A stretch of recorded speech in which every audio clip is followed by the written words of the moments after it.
ओम शांति। प्यारे बाबा ने हमको तीनों कालों का ज्ञान बहुत सहज रीति से दिया है और तीनों कालों का ज्ञान सही ज्ञान है भी प्यारे बाबा के पास, क्योंकि परमात्मा ही त्रिकालदर्शी है। अब तीनों कालों के ज्ञान में बाबा ने हमें बताया है कि बच्चे, सभी आत्माएं जब मेरे पास परम धाम में थीं तो सभी मुक्त थीं, लिबरेटेड थीं, अर्थात किसी भी प्रकार का, कोई भी प्रकार का बंधन उनके अंदर नहीं था। वहाँ तो शरीर भी नहीं होता। तो बाबा कहते हैं कि वो मुक्ति की अवस्था आपको हर प्रकार की चीज़ों से, दुख से, सुख से, दिन से, रात से, गर्मी से, सर्दी से, कुछ भी है, उन सब के प्रभाव से परे रखती थी। यहाँ तक कि परम धाम में हम सब जानते हैं कि परम धाम में संकल्प भी नहीं चलता। आत्मा के अंदर सब चीज़ मर्ज रहता है और वहाँ दिन रात नहीं होते, गर्मी सर्दी नहीं होती, सुख दुख नहीं होता। ये सारी हमारी स्वाभाविक अवस्था परम धाम में थी सब आत्माओं की। अब बाबा कहते हैं क्योंकि एक नाटक है, सृष्टि एक नाटक है, हम सब एक्टर नाटक की शाला में यानी स्टेज पर आने से पहले परम धाम में थे। फिर बाबा जानते हैं, क्योंकि उस नाटक के वो क्रिएटर और डायरेक्टर हैं, कि नाटक कैसे शुरू हुआ। तो नंबर वाइज जैसे कोई भी नाटक होता है, उसके अंदर एक्टर आने शुरू होते हैं और आते जाते हैं अपने अपने खेल के अनुसार। फिर नाटक की एक अवधि भी होती है। तो नाटक में तो हर चीज़ होती है, उसमें हंसना भी होता है, गम भी आता है, अनेक प्रकार की जो कुछ होता है, तभी वो नाटक बनता है और रोचक लगता है। हर चीज़ उसमें बदलती रहती है। नाटक के फर्स्ट सीन से लेकर लास्ट सीन तक हर सीन बदलता रहता है, तभी उसकी कहानी बनती है। फिर एक दिन वो नाटक पूरा होता है। तो जब हम आत्माएं ओरिजिनली शुरू में परम धाम से आती हैं, तो बाबा ने ये भी बताया हुआ है कि सारी आत्माएं तो नहीं आ जाती, क्योंकि किसी भी नाटक में सारे एक्टर तो शुरू में नहीं आ जाते। तो बाबा ने हमें एक वृक्ष से समझाया है, वृक्ष की उदाहरण देकर कि ये वृक्ष की तरह, वृक्ष जैसे धीरे धीरे वृद्धि को पाता है, बीज से निकलता है, जड़ें होती हैं, ऐसे ये नाटक चलता है। और अंत में जब वृक्ष सारा पूरा हो जाता है, नाटक का हर सीन हम देख लेते हैं, उसकी एक अवधि होती है, उसके बाद वो वृक्ष सारा सूख जाता है और पुनः बीज रह जाते हैं। तो ये भी हमें आसानी से बाबा ने बताया है। और इसकी 3 अवस्थाएं भी बताई हैं कि बिल्कुल निर्बंधन आत्मा जब धरती पर आती है, भले वो शरीर धारण कर लेती है, प्रकृति का उसको मिलती है, हर चीज़ मिलती है, लेकिन वो एकदम बंधन में नहीं आती। उसको संबंध शब्द यूज़ किया जाता है।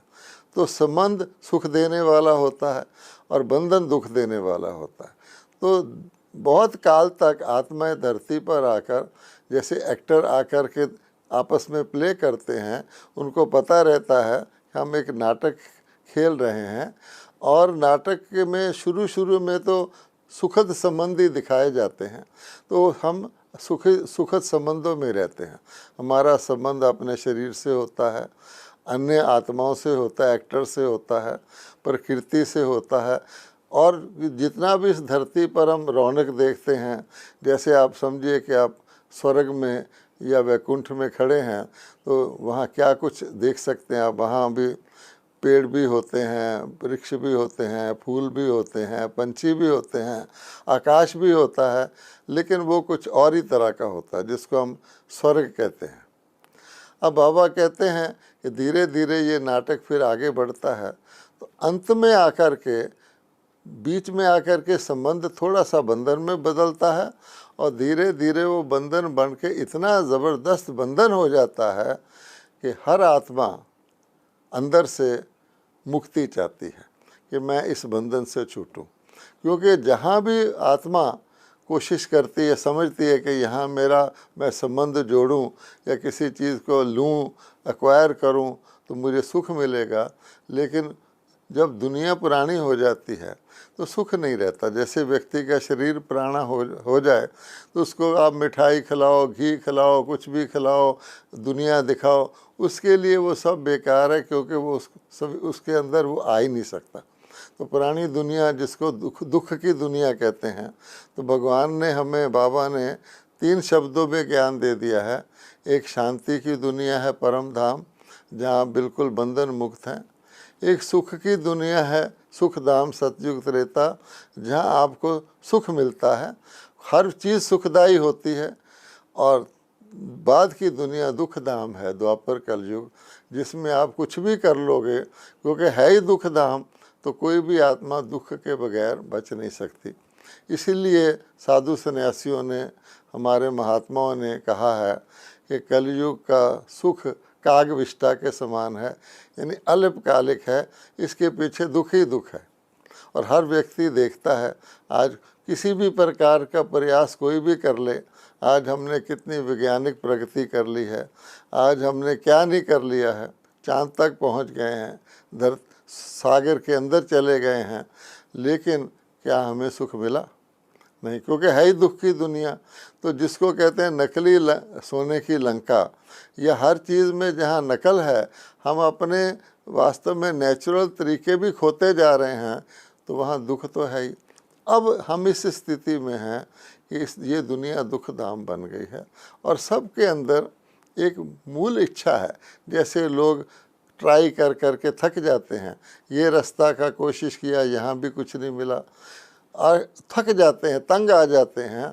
अब सब के मन में अब परिस्थितियाँ भी ऐसी बन गई हैं, जो प्रकृति हमें मिली थी, जो हमें ये सृष्टि मिली थी, इसके सब रिसोर्सेज मिले थे, जो हमें आपस में आत्माएं मिली थी, एक्टर मिले थे, जो कुछ भी मिला था, अब हम देखते हैं कि इच्छा करने पर भी, भरसक इच्छा करने पर भी, हर प्रकार से कोशिश करने पर भी दुख ही दुख मिल रहा है।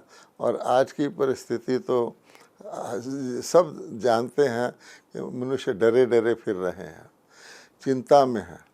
तो भगवान कहते हैं कि ऐसी स्थिति में आपको क्या करना है, क्योंकि सब लोग ब्रह्मा कुमारी से पूछते भी हैं कि हमें बताइए इस परिस्थिति में हम क्या करें। तो इस परिस्थिति में हमें इन सब बंधनों को समझ करके इन बंधनों से मुक्त होने का प्रयास करना है। अब बंधन से मुक्त होने के लिए ये देखना पड़ता है, आखिर निर्बंधन कौन है, जिसके आसपास जिसको बंधन मिले हैं। तो हम जानते हैं कि आत्मा, परमात्मा ने हमें बताया है कि परम धाम में, शांति धाम में, जहाँ आपका संकल्प तक नहीं चलता था, आप बीज रूप स्थिति में थे, उस बीज रूप स्थिति में आप मुक्त थे। और मुक्त के लिए मुक्ति देने वाला, जिसने हम सब इस बीज को, इस सारे वृक्ष को दुख से बदल करके शांति धाम स्थापित किया था, वो परमात्मा है। और भारतवासी बहुत भाग्यशाली हैं कि भारत के अंदर परमात्मा के यादगार भी हैं, स्मारक भी हैं, और परमात्मा का नाम भी है, और परमात्मा के कर्तव्यों का भी वर्णन है। तो हम जानते हैं कि हम कहते हैं सत्यम शिवम सुंदरम। और भारतवासी अगर विचार करें, अगर विस्तार से सार में जाएं, तो हम ये भी जानते हैं कि जो सर्वश्रेष्ठ एक्टर इस धरती पर आए, उनको हम देवी देवता कहते हैं। और देवी देवता इतने ऊंचे थे कि उनको हम, आज के लोग उनको भगवान भगवतियाँ कहते हैं। यानी परमात्मा ने जो आइडियल अपनी छवि के अंदर जिनको क्रिएट करके यहाँ भेजा, देवलोक भारत कहलाता था। कई लोग तो देवी देवताओं को ही भगवान मानने लग जाते हैं, और यहाँ तक कि भगवान का देवता स्वरूप शारीरिक रूप दिखा देते हैं, परमात्मा के अवतार देवी देवताओं के रूप में दिखा देते हैं। परमात्मा ने जो आकर धरती पर लिबरेशन के लिए ज्ञान दिया, जिसको भगवत गीता कहते हैं या भगवानोवाच, उसको भी एक देवता के द्वारा उच्चारित बता देते हैं। तो भगवान कहते हैं फिर भी अगर आज भी देखा जाए तो केवल भारत में जितने भी देवी देवताओं के अन्य के मूर्तियां यादगार हैं, केवल और केवल शिव को ही परमात्मा कहा जाता है।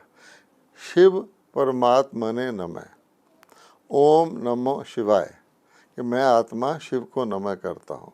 सत्यम शिवम सुंदरम, ये अक्षर और शब्द किसी शरीरधारी के लिए नहीं, निराकार परमात्मा ज्योति स्वरूप के लिए आते हैं, जिनके मंदिर भारत में कश्मीर से कन्याकुमारी तक शिवालयों के रूप में जाने जाते हैं, जिनके अलग अलग परमात्मा के कर्तव्यवाचक नाम हैं।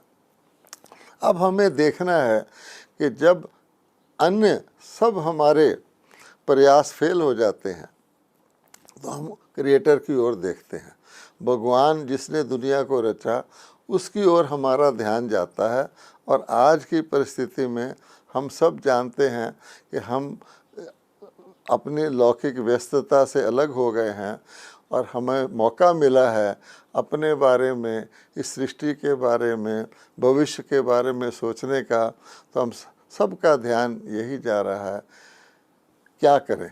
तो क्या करने को बताने वाला, जिसको कहा जाता है निराकार परमात्मा शिव, जिन्होंने धरती पर आकर के, क्योंकि कोई मोटर ख़राब हो जाती तो अपने आप गैरेज में नहीं जाती, धरती पर आकर के आत्माओं को जो बंधन में फंसी हुई हैं, उनको बंधन से छुड़ाकर, उनको मान लो पंख लगाकर परमात्मा अपने पास ले जाते हैं। आप सोचिए, जब किसी व्यक्ति की मृत्यु होती है और उसकी आत्मा अगले शरीर में जाती है तो कितना टाइम लगता है। हम देखेंगे कि कहीं भी उसका जहाँ पुनर्जन्म होता है कोई टाइम नहीं लगता, क्योंकि आत्मा तो एक उड़ने वाली चीज़ है। लेकिन ये उसका उड़ान बंधन के आधार पे होता है, क्योंकि एक जगह के बंधन समाप्त होते हैं तो दूसरी जगह उसको खींचती है। रहता वो इसी दुनिया में है, इसीलिए कहा गया है अंत मते सागते। लेकिन आत्मा की स्पीड जो है बहुत तेज़ है, और अगर आत्मा निर्बंधन हो जाए तो उसकी स्पीड कितनी तेज़ हो जाएगी। इसलिए भगवान कहते हैं कि मैं आकर के सब आत्माओं को वो विधि बताता हूँ जिससे आत्माएं निर्बंधन हो करके अपने मुक्ति धाम में चली जाएं। क्योंकि इस दुनिया में कोई भी रहेगा या पुनर्जन्म लेगा तो दुख ही दुख है, और दुख हम जानते हैं, जैसे कोई चीज़ पुरानी होती जाती है दुख बढ़ता जाता है, और जब अति पुरानी हो जाती है तो बहुत दुख हो जाता है। तो सब आत्माएं बंधन की पुकारती हैं, हे भगवान अब आप ही हमें इससे छुड़ाओ। अब हम अगर इस बात पे आएँ कि हमारे बंधन कितने प्रकार के हैं, तो पहला बंधन आत्मा का ये है कि उसने देह को धारण किया हुआ है, और आत्मा के अंदर जो मन बुद्धि और संस्कार होते हैं, तो संस्कार के अंदर आत्मा ने इतने अपने हिसाब किताब बनाए हुए हैं को एक शरीर में दुख भोगती रहती है तो भी पूरा नहीं होता। मृत्यु के बाद फिर उसको पुनर्जन्म लेना पड़ता दुख भोगने के लिए। इसलिए पहले तो आत्मा को अपने को डिटैच करने के लिए भगवान ज्ञान देते हैं कि तुम देखो शरीर नहीं हो, तुम आत्मा हो। वो ज्ञान भगवत गीता जो यादगार रूप है, यद्यपि वो मनुष्यों ने लिखी है, उसके अंदर परमात्मा का दिया हुआ ओरिजिनल ज्ञान तो नहीं है। इसीलिए परमात्मा ने कहा हुआ है कि जब धर्म की गिलानी होगी मैं पुनः आऊँगा, मैं पुनः आकर के आपको वो योग सिखाऊंगा जो बहुत काल से प्राय लुप्त है।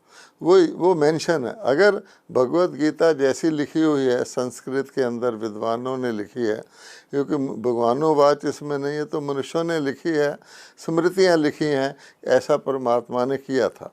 तो इसलिए वो कहते हैं मैं मुक्त करूँगा। तो आज हम जो जिस पर बात कर रहे हैं वो योग का विषय है कि भारत का वो प्राचीन योग कौन सा था।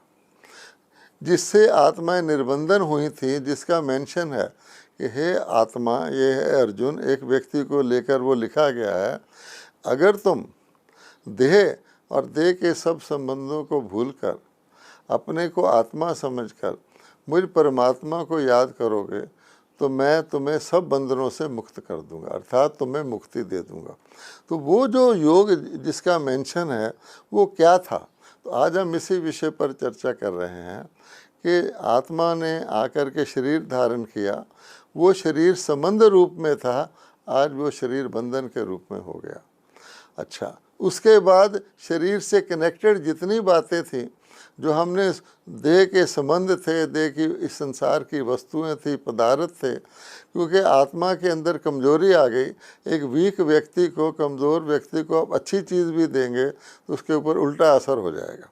तो अब हमारी ऐसी आत्माएं, हम कमज़ोर हो गए हैं, बंधन में आ गए हैं, कुछ अच्छा भी होता है हमारे साथ, वो हमें उसका फल नहीं मिलता, जैसे उसका उल्टा रिएक्शन हो जाता है। जैसे किसी आदमी का लिवर ख़राब हो और उसको मक्खन या घी खिलाएं, उल्टा असर हो जाता है। इसलिए ऐसी स्थिति में भगवान ने शुरू में कहा कि तुम देह नहीं हो, आत्मा हो। अच्छा, अब हम आत्मा पहले तो बने, उसके लिए परमात्मा ने हमको ज्ञान दिया कि आत्मा कहाँ की रहने वाली है, तो वहाँ की स्मृति हमको दिलाई।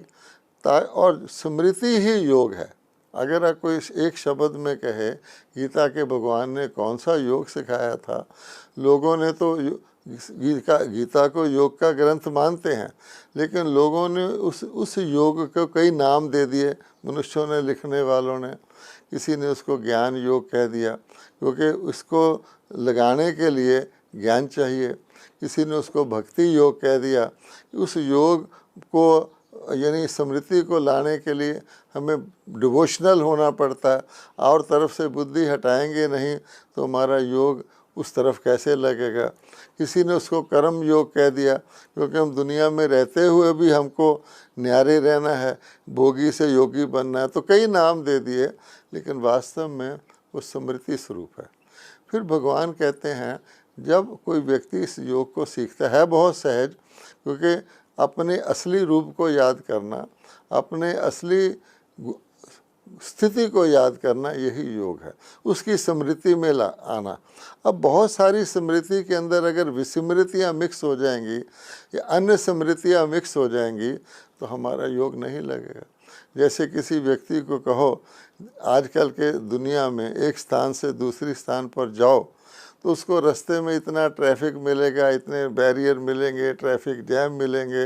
आजकल तो आप जानते हैं कि व्यक्ति को जहाँ पहुँचना होता है उससे 2-3 गुना समय निकाल कर जाना पड़ता है, लेकिन अगर ट्रैफिक जैम ना हो तो ठीक टाइम पे सीधा पहुँचता है।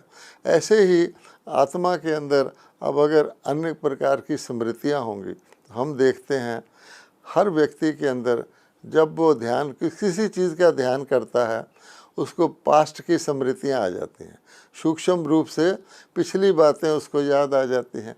अब अगर किसी ने आगे जाना हो और वो पीछे की यादों में रहेगा तो चल नहीं सकता, इसलिए पीछे की बात को, जिसको कहा जाता है फुल स्टॉप लगाना।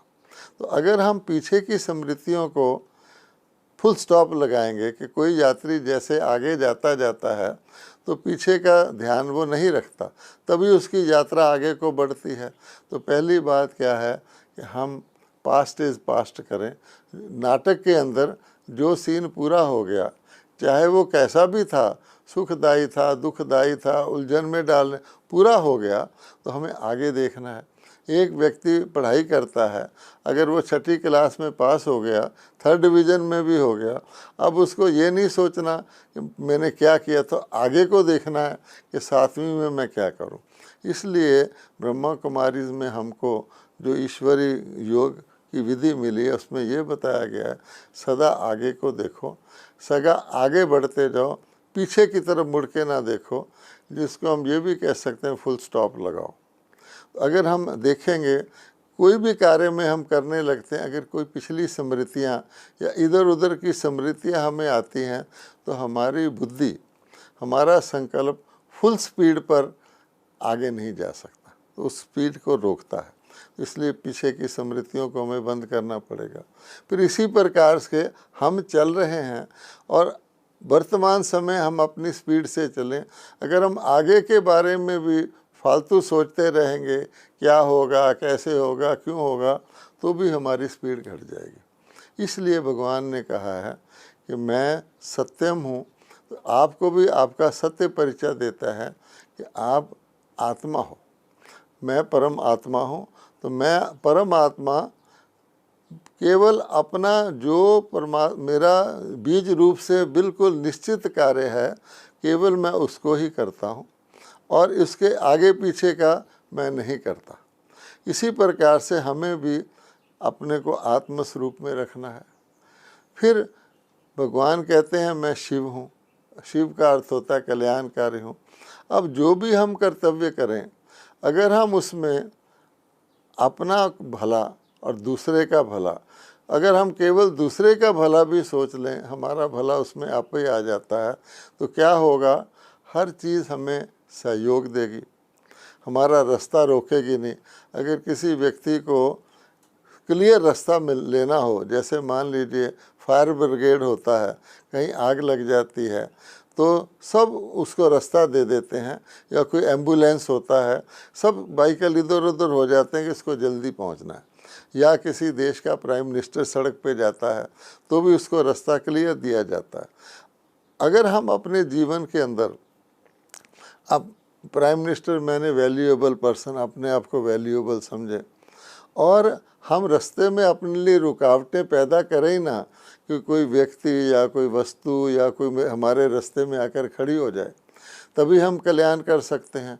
तो हमें ये भी देखना है कि हमें हर चीज़ के लिए शुभ सोचना है, उसका सदुपयोग करना है, और तो वो हम उनको सहयोगी बनना है तो हमारे सहयोगी बनेंगे। सतयुग में यही था, सतयुग में यही प्रकृति थी, सुख देती थी, सोना उगलती थी, कहा जाता है दूध घी की नदियाँ बहती थी। इसी प्रकार से ना कोई व्यक्ति ना कोई वस्तु हमारे रास्ते में रुकावट बने, इसके लिए कहा है कल्याणकारी। अगर हम किसी का अकल्याण मन में भी सोच लेंगे तो हमारे एक ना एक दिन वो बाधा स्वरूप बन के हमारी स्पीड को घटा देगा, हमें बंधन में डाल देगा। फिर भगवान कहता है सुंदरम, अर्थात कोई भी यात्री अगर सीधा जाता है तो इधर उधर उस मन में नहीं जाता, वो साइड गलियों में नहीं जाता, हाईवे में सीधा जाता है। तो अगर हम देखें, सुंदरम का अर्थ है कि हमें किसी अन्य चीज़ के अट्रैक्शन में नहीं आना है। अगर कोई व्यक्ति कहीं पहुंचना है और रास्ते में वो दुकानें लगी हुई हैं, किसी दुकान की तरफ आकर्षित हो जाता है या कुछ करता है तो नहीं पहुंच सकता। तो मेन बात यह है, हमें इतना पावरफुल बनना है, इतना अपने आप में रहना है और कल्याण का भाव रखना है कि हर व्यक्ति, हर वस्तु, हर परिस्थिति हमारा रास्ता क्लियर कर दे, और हमारा रास्ता क्लियर कर दे बल्कि हमें सहयोग दे आगे बढ़ने के लिए। तो उसके लिए सुंदरम शब्द का अर्थ है आकर्षक। तो जैसे परमात्मा किसी से कुछ नहीं लेता, परमात्मा सबको देता ही है, तो सब लोग परमात्मा को सीधा समझते हैं कि परमात्मा ने हमसे कुछ लेना नहीं है, परमात्मा कोई स्वार्थ नहीं है और उससे हमें मिलना ही मिलना है। तो ऐसे ही हम आत्मा अपने आप को ऐसा बनाएं कि हम किसी से कुछ लेने की इच्छा ही ना रखें, निराधार रहें और इतना देने का भंडार अपने अंदर रखें कि हर एक को हमसे लेने की इच्छा हो और हम उसको खुले दिल से दें। तो ये तीन कर्तव्य परमात्मा कहते हैं हम आत्मा में धारण करेंगे, तब हम आत्माएं, परमात्मा ने हमको ख़ास तौर पे ये जिम्मेवारी दी है, क्योंकि परमात्मा के पास सब कुछ है, परमात्मा के पास शरीर नहीं है।